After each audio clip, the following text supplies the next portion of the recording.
大家好，在我身边的呢就是大家万众瞩目、万众期待的国产中大型硬派 SUV 坦克500。因为现场我们拍摄的时候有这个彩排，有一点声音，但是没有关系啊，我相信我的声音会更大、更激动。之前呢，在网上有了这个先期的一些照片的露出，大家都说它非常的威猛、非常的高大，对吧？那么看到实车，我可以告诉你们，真车真的非常的高大，有多高大？来，用我的身材做一个参考啊！你看我在前面，他们是热爱生活的，然后我在侧面。用自己的实践，这辆车真的非常高大。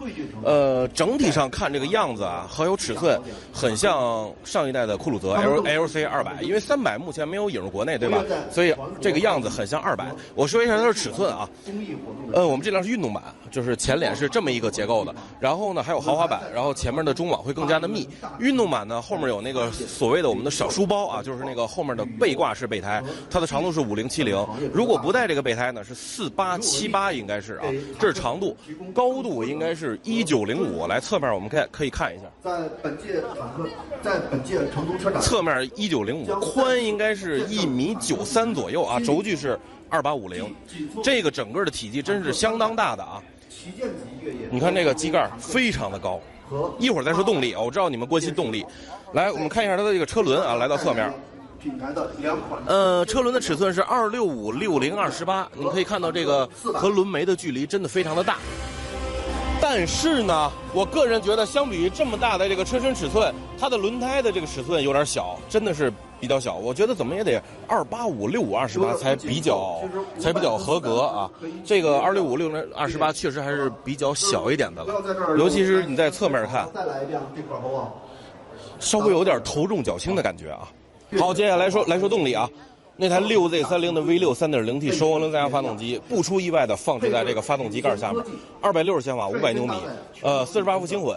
但是呢，我们大家更关注的搭载那个9HAT 的混动变速箱的，那套动力没有安装在这个车里，因为那个动力非常强悍，410千瓦，750牛米，对吧？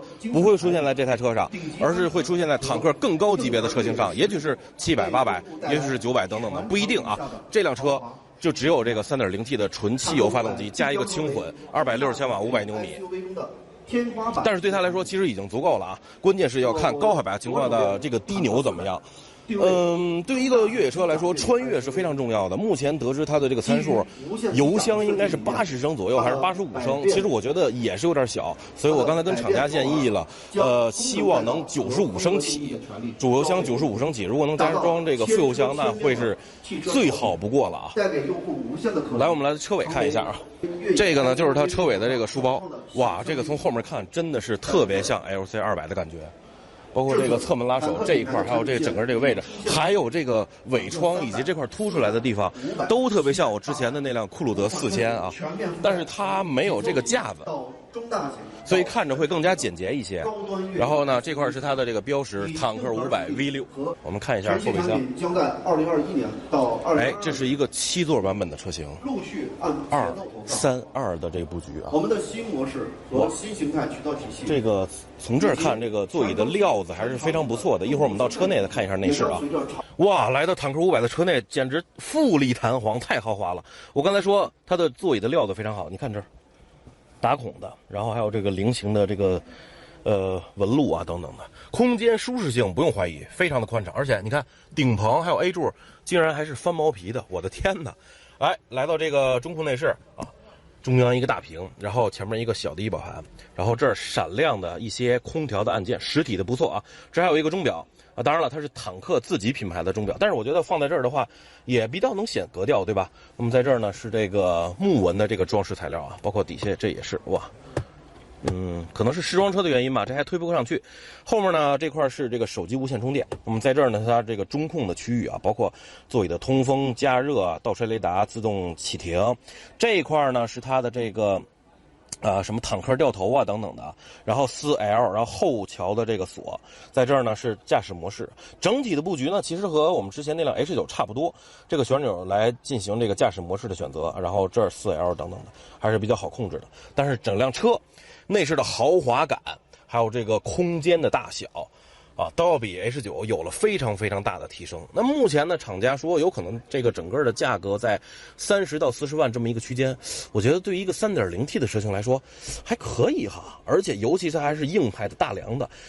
我们的特写镜头你也能够看到，从底盘底下来看的话，前桥、后桥、整体桥的悬挂，还有粗壮大梁都能映入眼帘。所以这辆车，在野外的可靠性，以之前 H9 给我们的这个反馈，应该不会让大家有所担心。关键就是这套 3.0T 的动力，并且在这儿呢还有一个摄像头啊，进行可能 Face ID 或者说这个识别你是不是疲劳啊等等的，在这是燕飞利仕的音响等等。哇，整个车真的内饰非常的富丽堂皇，非常的豪华。这还有一个镂空。虽然说这么大尺寸的车型空间不用担心，但是还是用我的身材来验证一下后排吧。后排的空间和座椅乘坐舒适度也完全没有问题。独立的空调控制、全景天窗，这些都会配备。唯一的稍微有些不足的吧，我个人觉得地板有点高。你看我这个腿的这个高度，有可能它底下要容纳这个传动系统啊、整个大梁等等的，都还是比较高的啊。所以我觉得这个大腿的高度还是因人而异，但是我个人觉得还是稍微有点高，其他都 OK 没有问题。包括座椅，哇，当第3排不坐人的话，第2排可以躺成这样的一个程度，我的天哪！有点迫不及待了，想赶紧买这辆车作为我们的长测车。那如果我把第2排往前挪一下的话，第3排如何呢？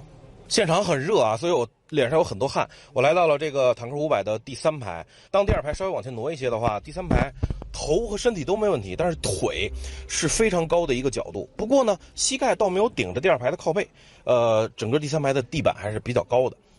我觉得越野的时候或者长途穿越的时候也是稍微应个急吧，让这个瘦一些的人坐在第3排会更好。其实呢，我个人觉得除了腿比较翘一些，其他都还好啊。然后第3排的座椅也比较薄，比较硬一点。因为时间有限，后面还有其他媒体老师要拍，所以呢没有办法对这个静态啊、车内进行一个更详细的评测，只是稍微简单一些。待我们以后买了长测车，好吧？好，我们就以这个车尾的大书包作为这辆车的总结啊，够豪华，够气派，尺寸够大，够阳刚，够男人，够帅气，也够硬派。3.0T 动力也够猛，关键就看最后的价格了。但是我觉得对于我来说，不管价格多少，当然它不会让我们失望啊。我觉得不管价格多少，我们都会买一辆进行长测的。你想看着这辆车去哪儿呢？